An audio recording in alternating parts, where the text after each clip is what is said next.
So if you tuned in Monday to my episode with Daniel Adolph, we talked about unlocking your creativity to connect with your audience better, to build your tribe better. And today I want to kind of break down different ways that you could connect with your tribe and build that connection online via social media.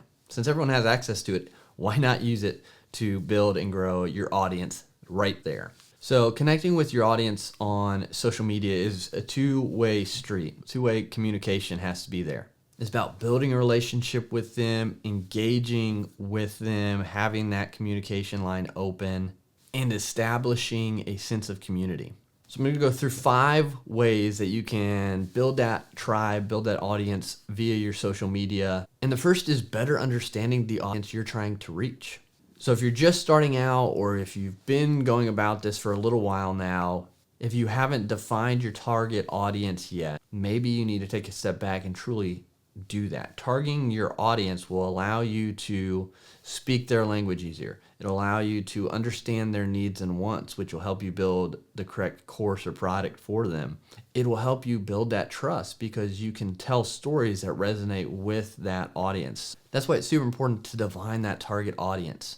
So when you're going about that, make sure you're defining who you are trying to help via your social media account. And then you want to continue to analyze what you're putting out there, the content you are putting out to social media. So maybe you have that targeted audience figured out, and now you're putting out the content. What's hitting? What's missing? What are they liking most of what you're posting? What topics? What format is getting the most attention? So you've got to look at all those things, those analytical metrics, the numbers, who's watching, when they're watching, and what they're watching, so you can better facilitate your content to be what your audience wants. And that's what it is at the end of the day. We don't need to make content just for ourselves, just to feel good or get likes or get views or whatever it is. We want to get content that resonates with the people we're trying to help, so they can take something away from it and improve from watching that piece of content. And this is where that form of communication comes in, within understanding your target audience, being able to ask their advice, put out a survey, get their feedback, see their responses, and building that communication line there builds trust and brings them in a little bit closer because, oh, they value my opinion. They want my opinion. They want me to speak about it and want to see what I have to say. And so that opens up a lot of doors by just conducting surveys or asking for feedback or actually responding to feedback. So that's something else when you're trying to figure out your audience, understand your audience. Those are ways to do it. And then you can go and search for online, like what people are talking about, like in Reddit or Quora or whatever. Like figure out what conversations are going on, Twitter threads, things like that. What is your audience conversing about? What are they trying to find out? What are they debating? What are they excited about? All those things can help you understand your audience better. But this is a never-ending thing. Like we always need to tweak and get a better understanding of who we're helping, because we're never going to know everything. We're never going to understand 100%. But if we continue to improve our understanding of those we're trying to help, that's going to open up a lot going down the road. Plus, again, you can only do that by listening to the ones you're trying to help. So that just, again, continues to build that trust factor within them. But it's a never-ending learning experience when you're trying to understand your audience. So the second thing is making sure you're choosing the right social media platform to build your brand and build your audience on. Different social media platforms are home to different demographics of individuals. Your older generation, older than me, I'm a millennial, they might not be on TikTok. They might not be on Twitter. So if your age demographic is boomers of that demographic or the aging population, maybe Facebook would be your best bet, or LinkedIn. You've got to understand where your audience is. So once you understand your audience, you're going to know where they hang out most, and you can focus your energy and attention on, 1 or 2 platforms that they reside on most, and really get really good at those platforms to be able to grow and focus on being where they are. Why would you give energy to a social media platform that your audience is not spending a lot of time on? So you've got to understand which platform your audience is on, and that's one way you can go about choosing that platform. Another good thing about being choosy on what social media platform you give your energy to is because of brand personality. So each platform is different. How you create content for those platforms looks a little bit different, or you have to go about it a little bit different way. Some push certain aspects differently than others. So once you understand the platform you're on, you're going to understand what they want to see most on that platform. So you have a better chance of growing by kind of sticking to what that platform wants to see. Obviously, TikTok wants the micro video content. YouTube's now pushing the shorts a lot. So same micro video content and making it grab people's attention. Instagram goes back and forth between the micro video content, now carousels, and maybe static posts, pictures will come back. And so you've got to always be able to adapt and change with what these social media platforms want from you. But the one you're on, you've got to understand what they really want from you as a creator and how to utilize that to your advantage to help build your audience and nurture your audience. And each platform has different features and tools. Instagram or Meta had bonuses, monetization aspects that with certain things within your profile, you could be able to be a part of those programs. Now, there's rumors that getting paid for Reels are going away, but YouTube's is starting theirs. There's badges, there's subscriptions now on platforms. There are brand channels now on platforms. So it's always changing and adding things and taking things away. So you've got to stay up to date with that so you can do what that platform is pushing out. Because a lot of times when you use their new feature, that's gonna give you a bump in your algorithm presence on that platform. And you always have to consider your time and resources. And this is why I said kind of pick a couple that your audience is on more regularly than the rest, because you only have so much time and energy, especially if you're starting out bootstrapping or a solo entrepreneur. You might not have enough time to create content that is curated for each and every social media platform because they have to look a little different or you have to format them a little different. So if you can pick the one or two platforms, again, where your audience spends most of the time, you can give more energy to creating really good content for those two platforms to have a better return for that time and energy spent. Plus you can reach more, help more people that way. So you've got to understand your time and energy, you only have so much of it. So you've got to use it to the best of your ability, use it wisely to grow the best you can. All right, and the third point of being able to grow your audience, increase engagement, and build that tribe is just creating engaging content, good engaging content. That's what you got to be looking for and be able to do. So let's walk through how to do that in a general sense, not necessarily talking about one certain platform. So again, of course, creating content goes back to knowing your audience, like we said previously. So you've got to understand your audience so you know what kind of content they want, what kind of entertainment they like, or information they want, or how to present it. So knowing your audience will help you curate or create that content based on your audience, the people you're trying to help. So know them, you'll know what kind of content to create, and you can start doing more of that. And of course, then, you're going to want to hook someone in to watch or read, static or video, whatever it is. You've got to have something that hooks them in. So you've got to have eye-catching things that either in the brain subconsciously go, that doesn't look right, so I want to watch that a little bit longer. Some people do that. They have little mistakes or they have different, like just really small editing things that you might not notice like just watching this, but subconsciously your brain picks up on it. So maybe there's something upside down or laid over, whatever it might be, but it tricks the brain and continues, something's off, I want to keep watching this. So do that way. You can have just really clear, really nice video. You can have a really clear, nice picture. It could be some sort of an attractive picture based on what your audience likes. It just draws to that aspect of them, like, oh, I want to watch that. That looks really cool. So maybe you're a travel blogger, so it's a really nice location, a really pretty location that you're showing, or starting with a hook that gets their attention. Starting with you, talking to them. You need to do this to grow your business. Here's what you shouldn't do to be successful. Things like that can draw people in to listen more. So you've got to think of it from that perspective. What can I do to attract them basically to watch this more? And then be clear and concise on the message of it. So you need to do these 3 things to grow your video podcast.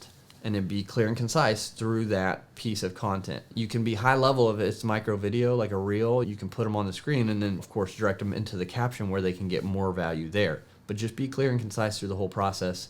This is what they're here listening to and watching, and what information they're going to get. Here's the information. And again, this is what you just got. And kind of sandwich that in, being clear and concise. And of course, this is a no-brainer, maybe, hopefully, but you want to add value. You want to give valuable information. Give your best whenever you can. because as you give your best, as you give more value, people are going to see that. People are going to start trusting you more.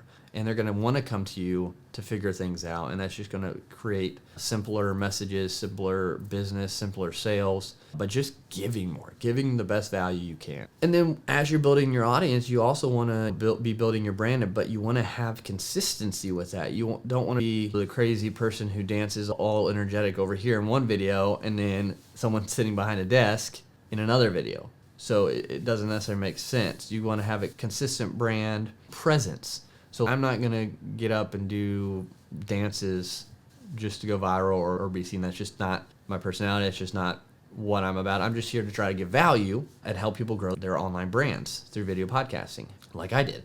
And so this is consistent brand that I present. And some people might think it's boring, and that's okay. I'm not for everybody. If you want a dancing person on camera, there's other people probably telling you how to do that with dancing. It's just not me. So make sure you're consistent with the tone of your brand on social media. And then of course you want to use call to actions in your post. Direct your audience to the next step, whether that just be following your podcast, subscribing to your YouTube channel, getting your free guide, whatever it is. Just have it a clear call to action at the end of your post, at the end of your episode, at the end of your video. And then mix up your content types. Again, these platforms have different means of creating content. Maybe they push one over the others, but all of them will help you be more present on the platform, and some might get better feedback than others. Mixing it up a little bit, maybe do a carousel on Instagram once a day and then a reel once a day, or maybe do a static post. You just mix it up, experiment with different types of content, and see again what your audience prefers and what resonates with them more. And then you can start to just really dive into those things that work really well for you and your audience. And then, of course, you always want to be checking and analyzing your metrics. What's doing well? What's working? What are people sharing or saving? Or what are they commenting on most? And then dig into those topics, those conversations even more to continue out that growth and value add. So definitely always watch what you're doing. Don't stare at it every hour, but it's like Alex Hormozi says that the first thing he does is check his bank account. It's just a kind of litmus test of where he is and where he's at in his business growth in his life. And so just have a litmus test with your content and check it, boom, be done, move on, and do that, whatever, once a week, once a day, once a month, whatever works for you to keep you on track and keep you growing. You just got to figure that out for yourself. But making sure you understand what's working and what's not, so you don't waste energy and time doing things that no one likes or no one wants, and then you can spend more time doing things that work and people find value from. All right, number 4, you want to actually analyze your competitor's audience as well. This can help you better understand your audience by looking at someone who has the same size audience as you or is bigger than you to see what kind of people are there, who's commenting, what people are interacting, what posts they're interacting on, and how are they interacting. And then that can also, one, help you because you'll know who to kind of connect with, but it'll also help you create content because you'll see what's working or what people are interacting with and engaging more on someone who's kind of ahead of you a little bit, who's built something. So it helps give you ideas, and you can kind of see formats and what's working. You're not stealing anything. You're not doing that, but you're just getting ideas of how can I come with my brand, with my content to an audience that's kind of the same. So, okay, they're doing X. Okay, maybe I can do something like that, but it's more tailored towards who I am and how I approach things, and just kind of do that. So they have the remixes now, so you could legitimately remix their video and tag them in it or collaborate or whatever, just have conversations. There's a lot out there you can do. We say competitors, but it's really just collaborating. If we can all continue to grow and improve, it's just going to raise everybody in their standards because we're competing, but it just makes everybody better in the sense of a healthy competition. See what other people who are doing well are doing and see if you can tailor it to fit your brand and your messaging. And when you do this, when you look at competitors or people doing it kind of the same thing, when you look at their audience, it'll help you see if there's gaps in what you're doing. So maybe you see they're posting at a certain time and you're like, okay, I've been posting like the complete opposite. So maybe the audience is more active at that time. So you can maybe switch a couple things like time when you're posting. Any other gaps that you see, maybe they're doing lives on Instagram and you're like, oh, maybe that's something that people enjoy. So you start maybe implementing your own lives to see if that works. But you're able to just really see differences and maybe there's some gaps with what you're doing or what you're not doing that you can start to change and implement to have a difference in your audience growth and connection. And then, like I said, once you see your competitors' audience and kind of their structure and what they're posting and how they're posting and things of that nature, then you can analyze what you're doing and readjust. Again, you want to be ethical about all this. You want to go about it the right way, but we can learn from everybody. And so you can look at something I'm doing and say, oh, Chris is doing this. I'm serving the same kind of audience. He's doing that. I'm doing this. There's a sort of a disconnect, or there's a gap there. Maybe I can do something a little bit better. Because then if you're doing good and it's working and I go and look at your stuff, I'm like, oh, that's a great idea. Like, how can I incorporate something like that in what I'm doing? And so again, it just lifts everybody up. And it's not, you're not going to go steal clients. You're not going to go steal whatever. You're just trying to get better. And then by you getting better, they're going to get better doing it the same way. Stay ethical, stay doing the right thing with it, but we can help each other grow. And then the last thing, the fifth thing, you got to measure your success. So if you have consistent growth, that's great. There might be moments where you go viral and you have big growth, and hopefully it's within the audience you want to connect with. Sometimes it's not, and it just happens. Like I had just recently a viral Facebook reel, and it got like millions, I don't even know, like into 40 million views or something crazy. Just crazy, because then on Instagram it got like 6,000 maybe. And so on Facebook, Meta, whatever, it just blew up. And I went from 5,000 followers on Facebook, Meta, to I'm closing in on 30,000. And that was a month and a half ago. They can happen. Is it a good thing? I mean, egotistically, I guess it makes me feel good that people are doing that, but does it really matter? No, I don't think so. Sure, I've grown and some of those probably are my target audience, but not everyone. It's not always like the best thing to go viral unless you go viral in like your specific niche audience, which would be, that's awesome. But most of the time it's not. You're just getting kind of generic people. So don't think about it as going viral or how many people has followed me from that page. More is not always better, but specific people, more of the right people are better. So I would rather have 10 people follow me that are right within the audience I'm trying to serve than 10,000 people that are just generic people who liked it for whatever reason. So don't make it for you. Don't make content for you. Don't make content just to be viral and reach whoever. Make content for your target audience. Make content that's going to serve your target audience. And even if you only get 5 people liking it, but they're specifically your target audience, that's better than, again, like 5,000 of just people who will never, ever buy from you or even care about your product. Measure success differently. Measure success as consistent growth within your target audience, and that you're continually improving upon what you're doing and innovating on these platforms to better serve those you're trying to help. And that's all you can really do. And then when you get it down and you can expand and scale and bring people to help or incorporate ads, then you'll have a better chance of those succeeding because you already know who your audience is, you know what they want, you know how to put it out there, and you've been doing that for the right people, and then you can just expand on that. So that's the last one. Again, this was just trying to kind of dive into, again, building and connecting more with your audience on social media. Daniel from Dino Creatives, talked to him Monday. If you haven't listened to that episode, go back and check it out. He's a really cool guy, a lot of great energy, a lot of great insight about being creative when you're building your audience online. So check that out. Episode 213, I believe, came out this Monday, and enjoy it. But thanks for tuning in. Hope you take something away from this. Now go out there, continue to elevate your business, your life, and make a difference in the world. We'll talk again soon.